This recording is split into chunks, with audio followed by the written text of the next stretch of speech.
واسوحنimo khamiisa taariikhduna ay ku baagan tahay 1 bisha September sanada 2022 kusoo dhawaada warka subaxnimo ee shabakada Sirta Media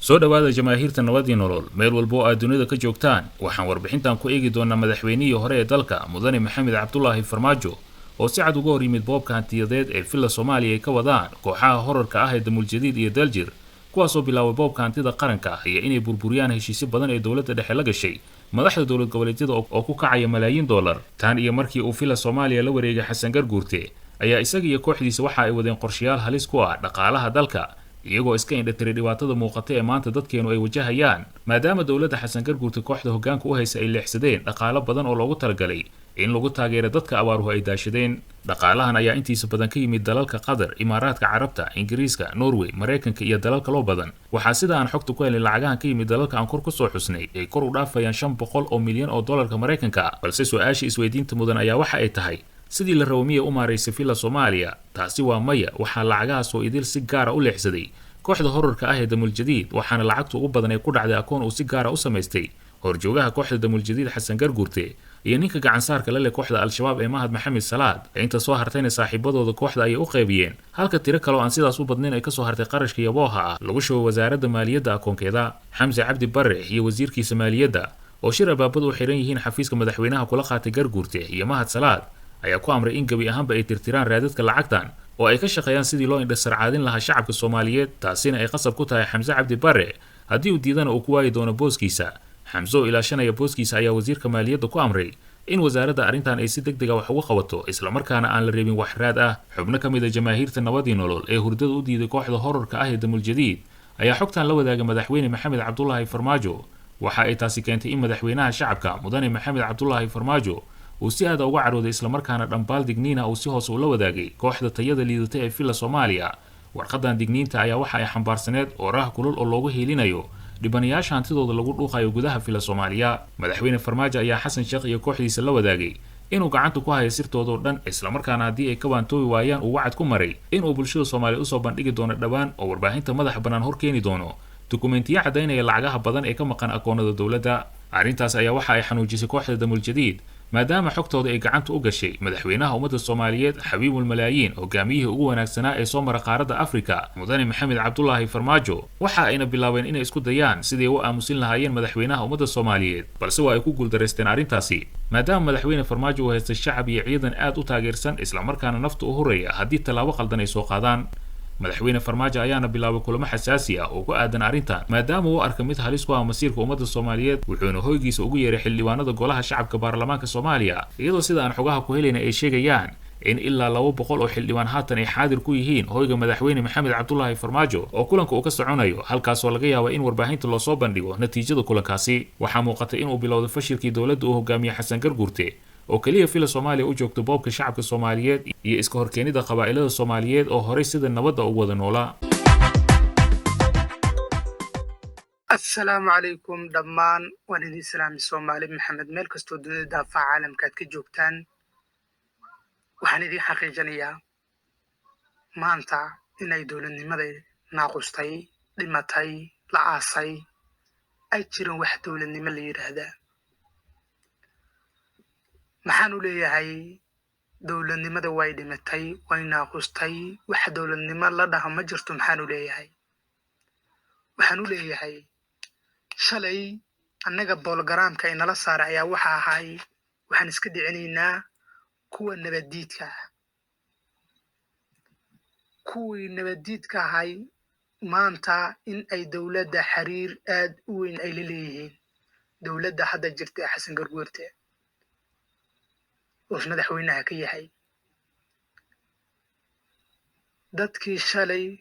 dadka baabi'iyay dhiigooda banaystay xalaalaystay ayadaha quraanka kariimka ah ka been sheegay ee diriishaday ee sida baadilka ah ummadda u laan jiray u xasuuqi jiray in ay maanta dawladda qayb ay ka yihiin oo markii shacabka baabi'iyaan ku faani jiray in ay gaala ay baabi'iyeen in ay maanta dowladda xasan gurguurto uu ka taliyo safafka u horeeya ay ka soo muuqdaan. haddaba waxaa isweydiin mudan, ma shabaab